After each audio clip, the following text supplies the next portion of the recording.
News ವರೆಗೆ ಮತ್ತೊಮ್ಮೆ ಸ್ವಾಗತ. ಇಲ್ಲಿ ತನಕ ಸಾಕಷ್ಟು ಚರ್ಚೆ ಆಗಿದೆ. ಇದಕ್ಕೆ ಸಂಬಂಧಪಟ್ಟ ಹಾಗೆ ಗೌರಿ ಲಂಕೇಶ್ ಸಾಕಷ್ಟು ಮಾತನಾಡಿದ್ದಾರೆ, ಪೇಜಾವರ ಶ್ರೀಗಳು ಕೂಡ ಸಾಕಷ್ಟು ಮಾತನಾಡಿದ್ದಾರೆ ಇದಕ್ಕೆ ಸಂಬಂಧಪಟ್ಟ ಹಾಗೆ. ಬನ್ನಿ, ಇದರ ಬಗ್ಗೆ ಕೋಟಾ ಶ್ರೀನಿವಾಸ ಪೂಜಾರಿ ಅವರ ಅನಿಸಿಕೆ ಏನು? ಮಾಜಿ ಮುಜರಾಯಿ ಸಚಿವರು ಕೂಡ ಹೌದು, ಬಿಜೆಪಿ ಮುಖಂಡರು ಕೂಡ ಹೌದು.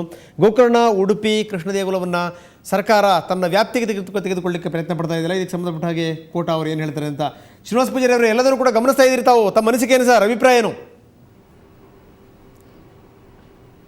ರಂಗನಾಥ್ರ, ಸ್ವಾಭಾವಿಕವಾಗಿ ಈ ನಿರ್ಧಾರವನ್ನ ಮುಖ್ಯಮಂತ್ರಿಗಳು ದಿಢೀರಾಗಿ ಯಾಕೆ ಯೋಚನೆ ಮಾಡಿದ್ರು ಅನ್ನೋದೇ ಅರ್ಥ ಆಗ್ತಾ ಇಲ್ಲ. ಯಾವುದೇ ಒಂದು ಮಠ ಮಂದಿರದಲ್ಲಿ ಏನಾದರೂ ಸಮಸ್ಯೆಗಳಿದ್ರೆ, ಸಾಮಾಜಿಕ ನ್ಯಾಯದ ಕೊರತೆ ಇದ್ರೆ, ಅಥವಾ ಸಮಾನ ಪಂಕ್ತಿಯ ಸಮಸ್ಯೆಗಳಿದ್ರೆ, ಅಥವಾ ಹಣಕಾಸಿನ ಸಾರ್ವಜನಿಕ ಹಣದ ಎಲ್ಲಾದರೂ ಲೆಕ್ಕಾಚಾರಗಳ ಸಮಸ್ಯೆ ಇದ್ರೆ, ಈಗಿರುವಂಥ ಕಾಯ್ದೆ ಮತ್ತು ನಿಯಮದಲ್ಲಿಯೇ ಅದನ್ನು ತನಿಖೆಗೊಳಪಡಿಸಿ ಸರಿಪಡಿಸಬಹುದಾದಂಥ ಸಾಕಷ್ಟು ಅವಕಾಶಗಳು ಇಲ್ಲಿವೆ. ಹಾಗಾಗಿ ಈ ಮುಜರಾಯಿ ದೇವಸ್ಥಾನಗಳಲ್ಲಿ ವ್ಯಾಪ್ತಿಯಲ್ಲಿ ನಮ್ಮ ಕೃಷ್ಣ ಮಠವನ್ನು ತೆಗೆದುಕೊಂಡು ಬರಬೇಕು ಅನ್ನುವಂಥ ನಿರ್ಧಾರವನ್ನು ಮುಖ್ಯಮಂತ್ರಿಗಳು ಯಾಕಿಷ್ಟು ಅವಸರದಲ್ಲಿ ತಗೊಂಡಿದ್ರು ಅನ್ನೋದೇ ನಮಗೆ ಅರ್ಥ ಆಗ್ತಿಲ್ಲ. ವಾಸ್ತವಿಕವಾಗಿ ನನಗೆ ಒಂದು ವಿರೋಧ ಪಕ್ಷದ ಒಬ್ಬ ಪ್ರಮುಖನಾಗಿ ನನಗೆ ಆಶ್ಚರ್ಯ ಆಗುವುದು ಅಂತ ಹೇಳಿದ್ರೆ, ಕೇವಲ 2 ವಾರಗಳ ಕೆಳಗೆ ಅಸ್ತಿತ್ವಕ್ಕೆ ಬಂದಿರುವಂತಹ ಕಾಂಗ್ರೆಸ್ ಸರ್ಕಾರದ ಮುಖ್ಯಮಂತ್ರಿಯಾಗಿ ಸಿದ್ದರಾಮಯ್ಯನವರು ಪ್ರಮಾಣ ವಚನ ತೆಗೆದುಕೊಂಡಾಗ ವೈಯಕ್ತಿಕವಾಗಿ ನಾನು ಸಂತೋಷಗೊಂಡಿದ್ದೆ. ಯಾಕಂತ ಹೇಳಿದ್ರೆ, ಅಹಿಂದ ಚಳುವಳಿಯಿಂದ ಮೇಲೆದ್ದು ಬಂದವರು, ಜನಪದ ಹೋರಾಟವನ್ನು ಮಾಡ್ಕೊಂಡು ಬಂದವರು, ಸಾರ್ವಜನಿಕ ಜೀವನದ ಅನುಭವ ಇರುವವರು. ಆದ್ರಿಂದ ಇವರು ಬಹಳ ನಿರಾಳವಾಗಿ ಕೆಲಸಗಳನ್ನು ಮಾಡಬಹುದು ಅಂತ ನಾನು ಯೋಚನೆ ಮಾಡಿದ್ದೆ.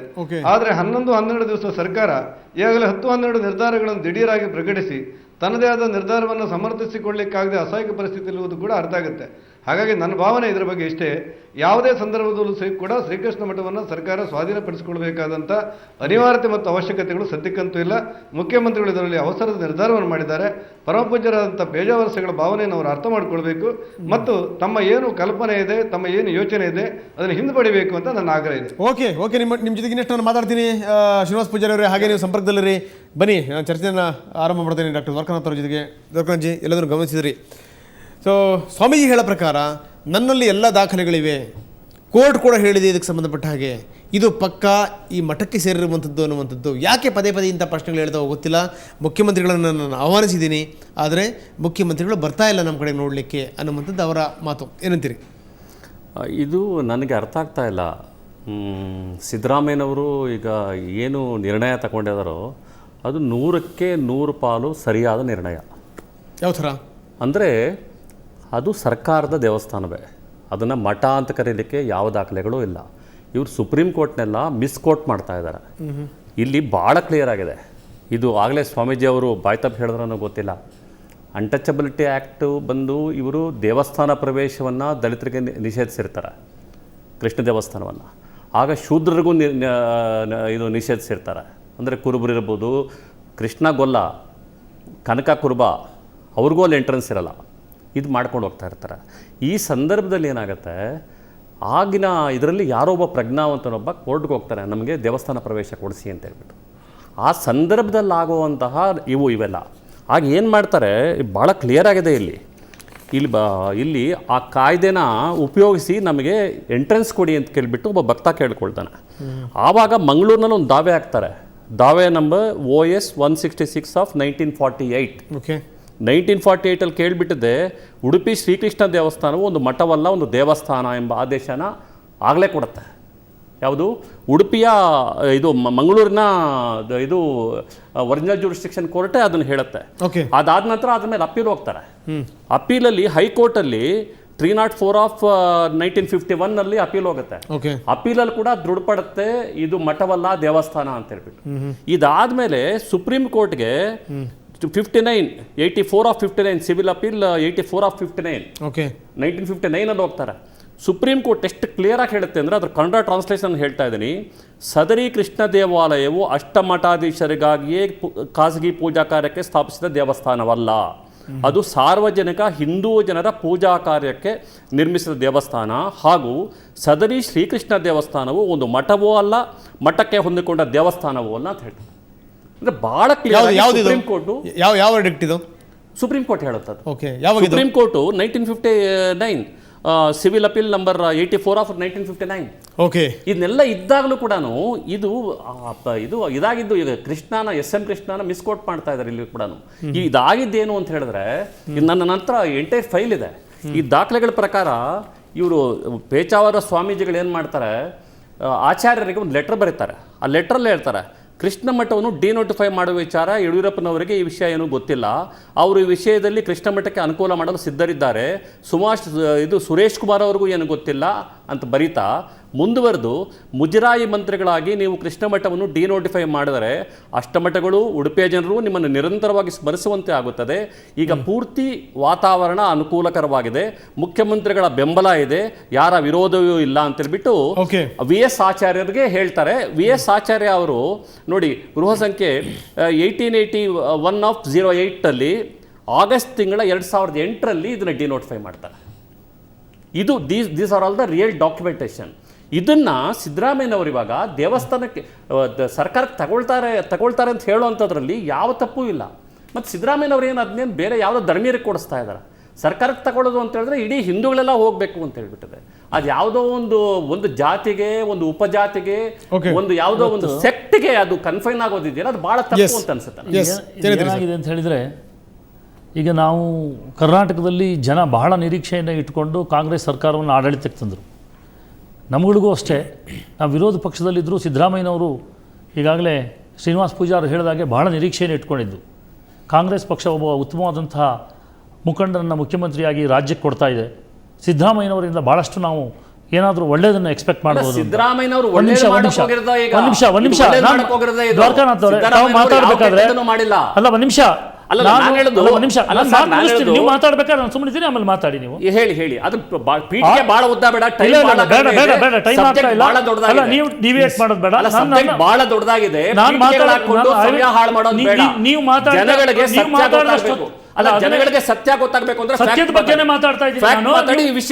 ನೀವೀಗಾಗಲೇ ವಿಷಯನೇ ಮಾತಾಡ್ತಾ ಈ ತರ ಕಾಲಹರಣ ಮಾಡೋದು ಬೇಡ ಪ್ಲೀಸ್. ಅವತ್ತು ಇದ್ದಂಥ ಸಂದರ್ಭದಲ್ಲಿ ಒಬ್ಬ ಹೋರಾಟಗಾರರು, ಅನುಭವಿ ರಾಜಕಾರಣಿ, ವಿಶೇಷವಾಗಿ ಶುದ್ಧ ಹಸ್ತರು ಇಂಥವ್ರು ಮುಖ್ಯಮಂತ್ರಿ ಆದಾಗ ಒಳ್ಳೆಯದೇನಾದ್ರು ಆಡಳಿತ ಸಿಕ್ಕತ್ತೆ ಅಂತ ಹೇಳಿದರು. ಆದರೆ ಮೊದಲನೇ ದಿವಸದಿಂದನೇ ಪ್ರಾರಂಭ ಆಗಿರ್ತಕ್ಕಂಥದ್ದು ಬಹುಸಂಖ್ಯಾತರ ಭಾವನೆಗಳಿಗೆ ವಿರೋಧವಾಗಿ ಇವರು ಸ್ಟೇಟ್ಮೆಂಟ್ ಕೊಡ್ತಕ್ಕಂಥದ್ದು. ಗೋಹತ್ಯೆ ಬಗ್ಗೆ ತಕ್ಷಣದಲ್ಲಿ ಅವಶ್ಯಕತೆ ಇರಲಿಲ್ಲ. ಜನಾರ್ದನ ಪೂಜಾರಿ ಅವರು ಬಹಳ ಸ್ಪಷ್ಟವಾಗಿ ಇವತ್ತು ಅವರ ಪಕ್ಷದ ಜನಾರ್ದನ ಪೂಜಾರಿ ಅವರು ಬಹಳ ಸ್ಪಷ್ಟವಾಗಿ ಸಬ್ಜೆಕ್ಟ್ಗಳ ಅದೇ ಸಬ್ಜೆಕ್ಟ್ ಬರ್ತಾ ಇದ್ದೀನಿ. ನಾನು ಆ ಸಬ್ಜೆಕ್ಟ್ ಬರ್ತಾ ಇದ್ದೀನಿ. ಪೇಷನ್ಸ್ ಬೇಕಷ್ಟೇ. ಇಲ್ಲ, ನಾನು ಮಾತಾಡ್ತಾ ಇದ್ದೀನಿ, ಗೋಕರ್ಣ ಮಠದ್ದು ಮಾತಾಡ್ತಾ ಇದ್ದೀನಿ, ಆ ವಿಚಾರಗಳನ್ನೇ ಮಾತಾಡ್ತಾ ಇದ್ದೀನಿ. 1960 ಇಸ್ವಿಯ ಸುಪ್ರೀಂ ಕೋರ್ಟ್ ಆದೇಶ ಅಂತ ಅವರು ಮಾನ್ಯ ಮುಖ್ಯಮಂತ್ರಿಗಳನ್ನು ಕರೆದಿದ್ದಾರೆ, ಚರ್ಚೆಗೆ ಬನ್ನಿ ಅಂತಕ್ಕಂಥದ್ದನ್ನು ತಿಳಿಸಿದ್ದಾರೆ. ಆದ್ರೆ ಅದನ್ನು ಕೂತ್ಕೊಂಡು ಅವ್ರು ಯಾರು ಅವ್ರ ರೆಕಾರ್ಡ್ಸ್ ಇಲ್ಲದೆ ಇರತಕ್ಕಂಥದ್ದನ್ನ ಮಾತನಾಡ್ತಕ್ಕಂಥ ತಪ್ಪು. ಅವ್ರಿಗೂ ಅವಕಾಶಗಳು ಕೊಡಬೇಕು, ಸರಿಯಾದಂತ ವೇದಿಕೆಯಲ್ಲಿ ತೀರ್ಮಾನ ಆಗಬೇಕು. ಮಾನ್ಯ ಮುಖ್ಯಮಂತ್ರಿಗಳಿಗೆ ಇವತ್ತು ರಾಜ್ಯದ ಜನಗಳ ಇವತ್ತು ಆಯ್ತಲ್ಲ, ಸಿದ್ದರಾಮಯ್ಯ ಏನೇ ಮಾಡಿರಲಿ ಈ ವಿಷಯದಲ್ಲಿ ಮಾಡೋದು 100% ರೈಟ್. ಈಗಾಗಲೇ ಬೇಕಾದಷ್ಟು ಚರ್ಚ್ಗಳ ಬಗ್ಗೆ ಅಥವಾ ಮಸೀದಿಗಳ ಬಗ್ಗೆ ಕಾಮೆಂಟ್ ಬಂತು. ಯಾಕೆ ಮಾತಾಡಲಿಲ್ಲ ಇವತ್ತು ಸಿದ್ದರಾಮಯ್ಯ ಅವರಿಗೆ? ಬರ್ಲಿಲ್ವಾ ಅವತ್ತು? ಅಲ್ಲ, ಇವರು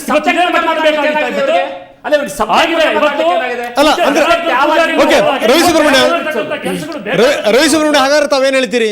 ಇದು ಕೇವಲ ಒಂದಕ್ಕೆ ಮಾತ್ರ ಅನ್ವಯಿಸಬೇಡಿ, ಎಲ್ಲ ಧರ್ಮೀಯರಿಗೂ ಅನ್ವಯಿಸಿ ಅನ್ನುವಂಥದ್ದ. ಇವತ್ತು ಕರ್ನಾಟಕದಲ್ಲಿ ಆಗಿರಬಹುದು, ದೇಶದಲ್ಲಿರ್ತಕ್ಕಂಥ ಎಲ್ಲ ಪ್ರಾಪರ್ಟಿಗಳಿಗೂ ಹಕ್ಕುದಾರರು ಆ ರೀತಿಯಲ್ಲಿ ತಗೊಂಡ್ರೆ ಸರ್ಕಾರವೇ. ಆದರೆ ಇವತ್ತು ಮಠ ಮಂದಿರಗಳನ್ನು ಟಾರ್ಗೆಟ್ ಮಾಡ್ತಕ್ಕಂಥ ಅವಶ್ಯಕತೆ ಇವತ್ತು ಸರ್ಕಾರದ ಮೊದಲನೇ ಅಜೆಂಡಾ ಅಲ್ಲ. ಇವತ್ತು ಬಹುಸಂಖ್ಯಾತರ ಭಾವನೆಗಳಿಗೆ ಸ್ಪಂದಿಸಿ ಅವರಿಗೆ ಬೇಕಾಗಿರ್ತಕ್ಕಂಥ ಒಂದು ಉತ್ತಮವಾದಂಥ ವಾತಾವರಣವನ್ನು ಕರ್ನಾಟಕ ರಾಜ್ಯದಲ್ಲಿ ಸೃಷ್ಟಿ ಮಾಡಬೇಕೇ ಹೊರತು ಅವರು ಗೌರವ ಕೊಟ್ಟೇ ಇದನ್ನ ಸರ್ಕಾರ ತಗೋಬೇಕು ಅಂತ ಹೇಳ್ತಾರೆ. ಅದನ್ನೆಲ್ಲ ಇವತ್ತು ಏಕಾಏಕಿ ನಿರ್ಧಾರಗಳನ್ನು ತೆಗೆದುಕೊಂಡು ಒಂದು ಉಪಜಾತಿಗೆ ಕೊಡುವಂತದ್ದಲ್ಲ ಇದು. ಅವರ ಭಾವನೆಗಳಿಗೆ ಯಾವುದು ಇದನ್ನ ಅದರ ಮೇಲೆ ಗದಾ ಪ್ರಹಾರ ಅಷ್ಟೇ ಇದು. ಇವತ್ತು ಹಿಂದಿನ ಸರ್ಕಾರಗಳ ಆದೇಶಗಳೆಲ್ಲ ಹಂಗಾರ ತಪ್ಪೇನ? 100% ತಪ್ಪಾಗಿದೆ. ಇಲ್ಲಿ ಕೃಷ್ಣ ಅವರು ಅವತ್ತು ಯಾಕೆ ನಿರ್ಧಾರ ತಗೋತಾ ಇದ್ದಾರೆ? ಡಾಕ್ಯುಮೆಂಟೇಶನ್ ಇದೆ, ಇಲ್ಲಿ ಇಮ್ಯಾಜಿನೇಷನ್ ದಡ್ಡರಾಗಿದ್ರಾ? ಡಾಕ್ಯುಮೆಂಟೇಷನ್ ಇದೆ. ಇವತ್ತು ಕೃಷ್ಣ ಟೈಮ್ ಏನಾಗಿದೆ ನೋಡಿ, ತಪ್ಪು ಅಂತೀರಿ. ಒಂದು ನಿಮಿಷ, ಕೃಷ್ಣ ಟೈಮ್ ರಾಮಚಂದ್ರಪುರ ಮಠದ್ದಕ್ಕೂ ಅಲ್ಲ, ಕೃಷ್ಣ ಟೈಮ್ ಹೈಕೋರ್ಟ್ ಆದೇಶ 2003 ಹೈಕೋರ್ಟ್ ಸರ್ ಸತ್ಯ ಮಾತಾಡು ಏನು ಸರ್, ಸತ್ಯ ಮಾತಾಡಬೇಡಿ, ಸತ್ಯವನ್ನು ಜನಗಳಿಗೆ ತಿಳಿಯಬೇಡಿ, ಅದು ಕಡ್ಡಿ ಮಾಡಬೇಡಿ. ಇಲ್ಲೊಂದು ಕೆಲಸ ಆಗಿದೆ. 2003 ಇವ್ರದ್ದು ಒಂದು ಕೇಸ್ ಆಗುತ್ತೆ. ಅಲ್ಲಿ ಏನಾಗಿಡುತ್ತೆ ಅಂತಂದರೆ, ಶ್ರೀಕೃಷ್ಣ ದೇವಸ್ಥಾನದ ಹಣಕಾಸು ನಿರ್ವಹಣೆಯಲ್ಲಿ ಸರ್ಕಾರವು ಹಸ್ತಕ್ಷೇಪ ಮಾಡಬಾರದು ಅಂತ. ಯಾವಾಗ ಅದು? ಇದು 2003ರಲ್ಲಿ Okay. OS number 115/03. ಓಕೆ. ಇದರಲ್ಲಿ ಶ್ರೀಕೃಷ್ಣ ದೇವನ ಹಣಕಾಸು ನಿರ್ವಹಣೆಯಲ್ಲಿ ಸರ್ಕಾರ ಹ್ಯಾಂಡಲ್ ಮಾಡಬಾರ್ದು ಅಂತ ಬಹಳ ಕ್ಲಿಯರ್ ಆಗಿದೆ. ಅಂದ್ರೆ ಇವ್ರ ಉದ್ದೇಶ ಏನು ಅಂತ ಹೇಳಿದ್ರೆ ಕೃಷ್ಣ ಮಠದಲ್ಲಿ ಹಣಕಾಸಿದೆ, ಅದಕ್ಕೋಸ್ಕರ ಬೇಕು. ಇದಕ್ಕಿಂತ ನಾವು ಹಿಂದಿನ ಇದು ತಗೊಂಡಿದ್ದು ಅಂತ ಹೇಳಿದ್ರೆ ಎಲ್ಲ ಅಲ್ಲಿ ಮಠದಲ್ಲಿ ಸಣ್ಣ ಅನಂತೇಶ್ವರ ದೇವಸ್ಥಾನಗಳಲ್ಲೂ ದೇವಸ್ಥಾನ ಹಣಕಾಸಿನ ಇದೆ. ನಿರ್ವಹಣೆ ಇದ್ದೇ ಇರುತ್ತೆ, ಮಾಡೇ ಮಾಡ್ತಾರೆ. ಇವತ್ತು ಯಾವುದೂ ಇಲ್ಲ, ಎಲ್ಲ ಒಂದ್ ನಿಮಿಷ ಸರ್ಕಾರವೇ ಭಾರದ್ವಾಜ್ ಅವರೇ, ಅನಂತೇಶ್ವರ ದೇವಸ್ಥಾನ ಇದೆ ಉಡುಪಿಯಲ್ಲಿ, ಚಂದ್ರಮೌಳೇಶ್ವರ ದೇವಸ್ಥಾನ ಇದೆ. ಇದು ಕೂಡ ಉಡುಪಿಯ ಶ್ರೀಕೃಷ್ಣ ದೇವಸ್ಥಾನದಷ್ಟೇ ಹಳೆಯ ದೇವಸ್ಥಾನ.